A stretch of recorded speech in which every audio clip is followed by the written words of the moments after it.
Hey, good afternoon, everybody. Mike Evans here with the second back to school tip. Today we're going to talk about putting your child on a diet that nurtures their brain. Now, if you missed the first tip, I actually posted that on my school's business page. I'll post a link to that in the comments below so you can go watch that. But for today, let's talk about diet. Now, when you think about diet, one of the first things that usually comes to mind is weight loss. Not every diet has to do with weight loss. Diet is really just a term that talks about and encompasses all of the different foods that we put into our body on a daily basis. So kids that are already athletic or already at a healthy weight, they will also benefit from being on a diet that nurtures their mental processes, their brain development, even though it's not necessarily for the rest of their body. So we want to make sure that, as we check our kids, as we look at them every day, and you should be actively observing your children. I know they're with you every day, and sometimes it's just easy to think, oh, these are my kids. But look at their behavior patterns.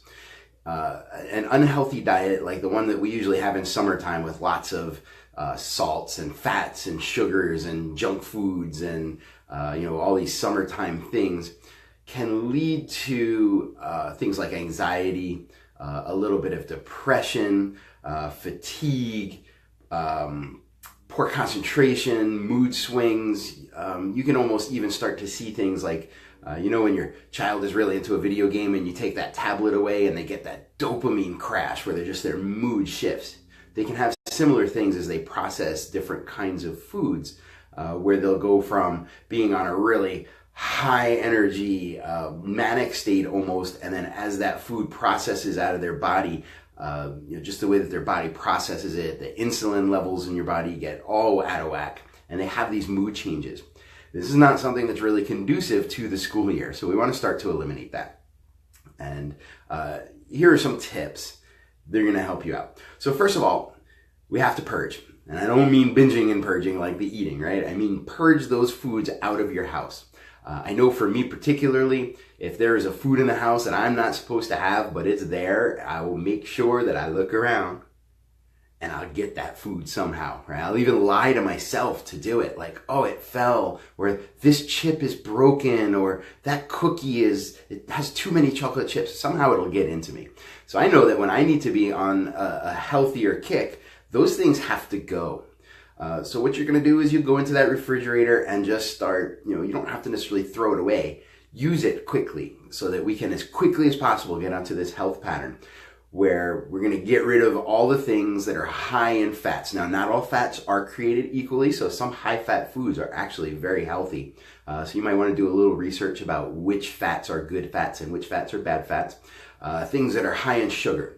Sugar really has no purpose in our body other than to feed the emotions.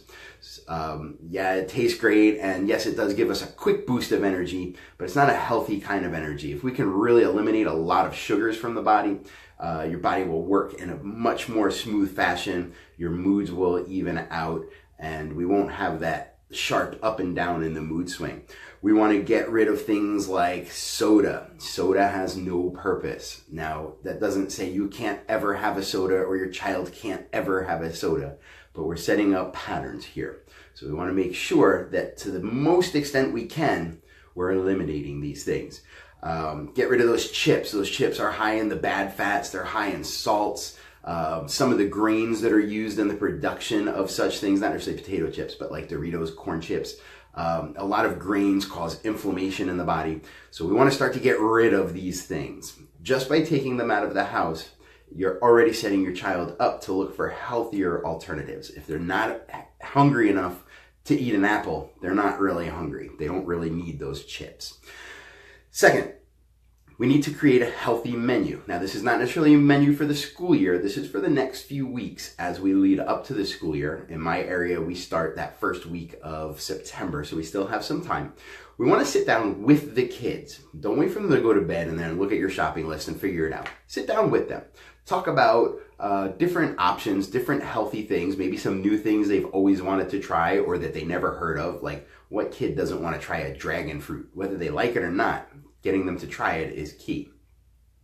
But when you can sit down and involve them in it, it builds their intrinsic motivation, their connection to what they're doing. So now come up with maybe 3 breakfast items, 3 lunch items, and 3 snack items.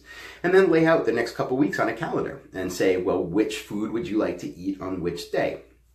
Let them build the menu plan. And if you want to take it one step farther, now here's a lesson plan. You could take them to the grocery store with their thing that they made up, and you guys could go shopping together and compare ingredients a little bit. You don't have to get too nitty gritty, but building awareness of what's actually in the things they're eating, especially from that younger age, is really going to set them up for the rest of their lives, just to be aware of what they're fueling their body with.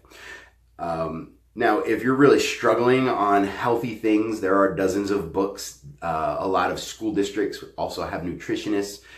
In my area, one of the big supermarkets actually has a nutritionist right in there that will sit there and talk with you absolutely free.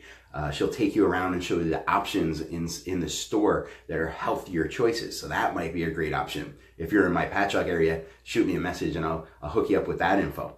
So definitely do some research, talk to a dietitian, nutritionist, even your doctor if you have to go for physicals and shots before the new school year. They'll be able to give you some tips that you can build that menu around.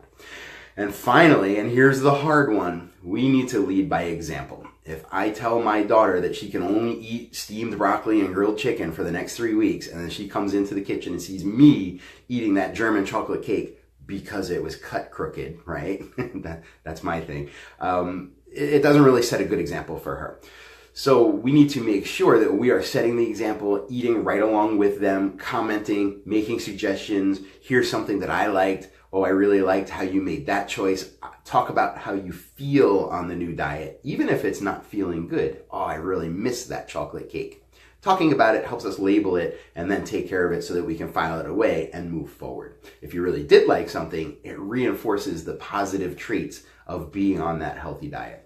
Now, over the next 3 or 4 weeks, whenever school starts by you, you should notice differences that your child is waking up a little easier, going to sleep a little more easily, leveling out those moods. And these are things that are only going to benefit them when the stresses of back to school actually kick in September or whenever school starts by you. So if you got something out of this video, go ahead and hit that like button. Don't forget to subscribe, share, and do all those other cool social media things. And stay tuned for another video where we'll talk about back to school tip number 3. Have a great day, and I'll talk to you guys soon.